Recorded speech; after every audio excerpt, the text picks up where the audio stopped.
along. If we can fix our problems, I don't care. I just don't care. I just really want to get along. I want everyone to be free because I want to be happy. And I can't be free if my fellow human beings are enslaved. And we're all enslaved to some degree. We're all stuck in this freaking stew of madness. We're all on this ship of fools. We're all on the same planet. We're all one species, one family, one race. We're all God's children.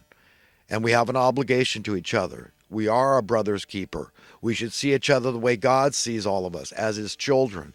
So if we saw each other as our children, you can't have a more tender heart toward anyone but your children. Let's do it. Let's use that example, that dynamic. When it comes to relating to each other, we'll be a lot more empathetic and compassionate to each other.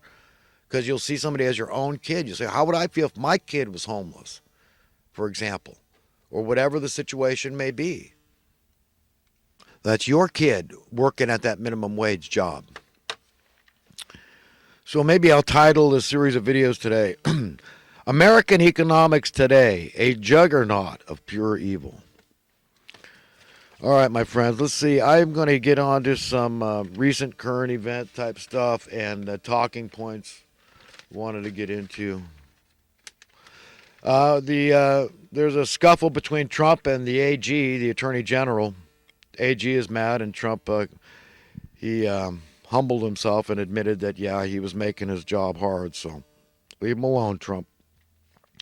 You know why I got mad about this idiot coming up with this mandated voting idea is going to be on the ballot for the voters of California?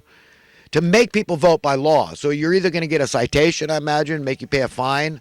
If you're a registered voter, they'll make you vote. Or I guess you could get imprisonment. There'll probably be some threat of that, some intimidation. It's draconian. It's un-American as all get out. Unconstitutional crapola.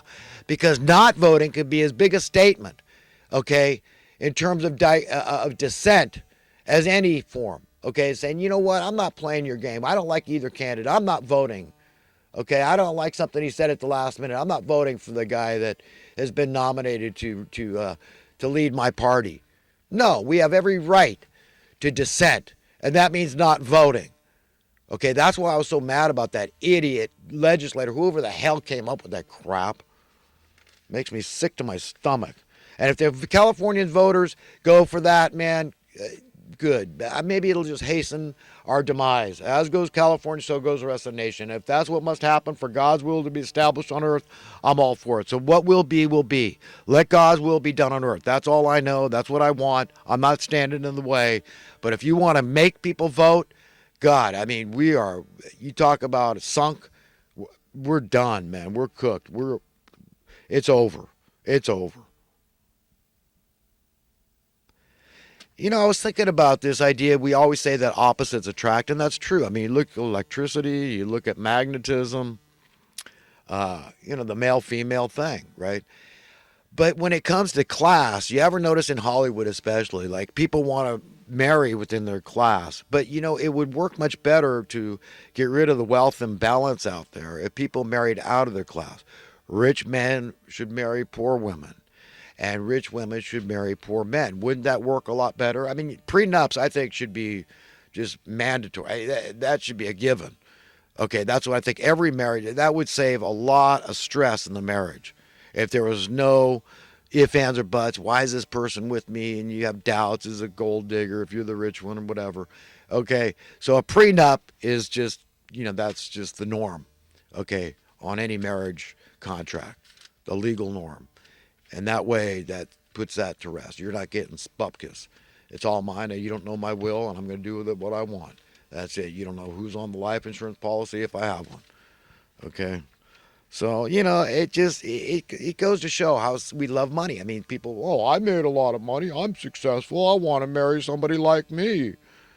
That's successful. But how is that opposites attracting? You understand? It's not. It's not, my friends. And they'd probably be a lot less breakups and divorces if people did that. And definitely, I mean it about that prenup. I think it should be in every marriage contract.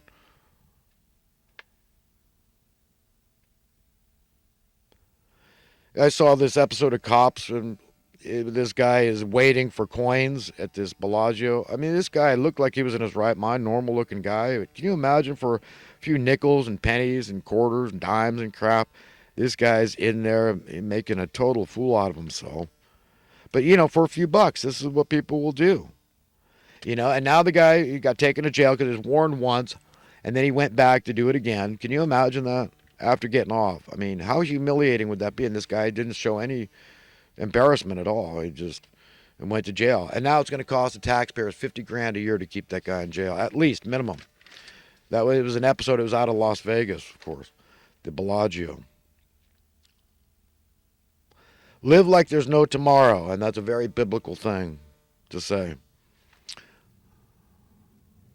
I don't speak much of a guy named Cesar Chavez. I always mention JFK and Martin Luther King Jr. But Cesar Chavez is also one of my favorites. He was opposed to illegal immigration because he knew it was being used as a way to cheat the workers. But I really liked Cesar Chavez. He was a good guy, the union organizer guy.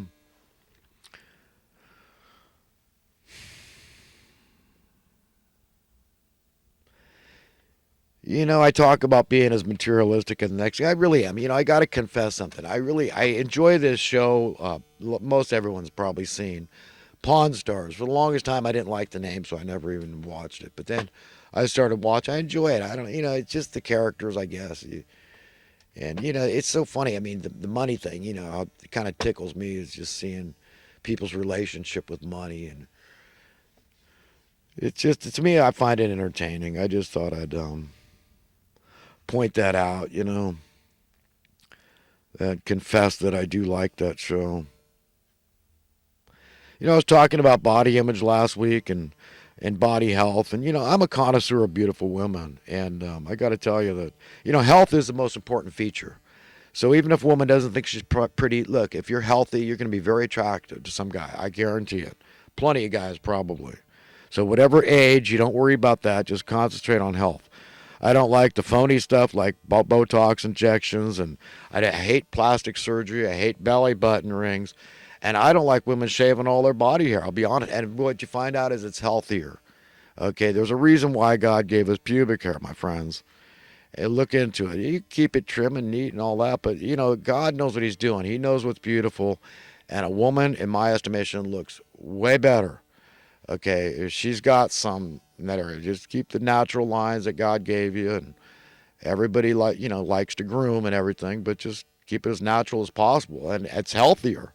Look into it yourself. I'm just not making that up. That's not cosmetic, but it has to do with female health. So, and I just point that out.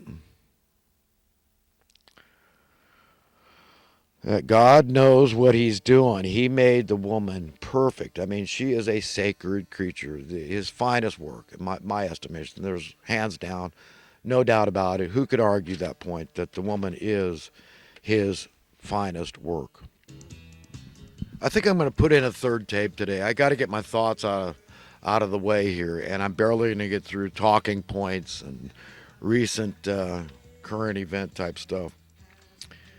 But I watch these nature shows. I like Jack Hanna's Into the Wild, and what's that other one? Marty Stouffer's Wild America, and there's some other ones too. I like dog shows. The training of the dogs and stuff, and so to me it makes me praise God. And the idea that man can tame and domesticate animals, I think it's so beautiful. But the footage some of these people get just blows me away, especially on that Marty Stouffer's Wild America show. I mean, how long do they have to wait to get some of these shots?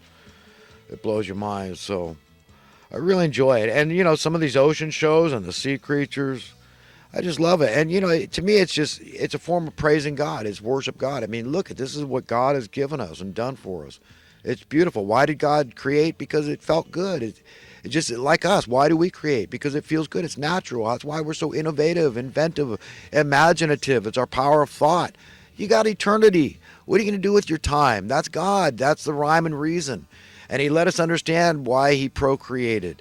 He gave us how it felt ecstatic to procreate. A male and female coming together. Ladies, gentlemen, I implore you, is it not a beautiful thing? It makes a perfect. It's like, the male female the battery terminals coming together and connecting, and that power. And it's so tangible and real. I mean, you're conceiving life. God knows what He's doing, man. I mean, this is cosmic stuff we're a part of, and it's beautiful, man. It's a beautiful thing that we're a part of. And I just think that we really need to vaunt and exalt the female of our species.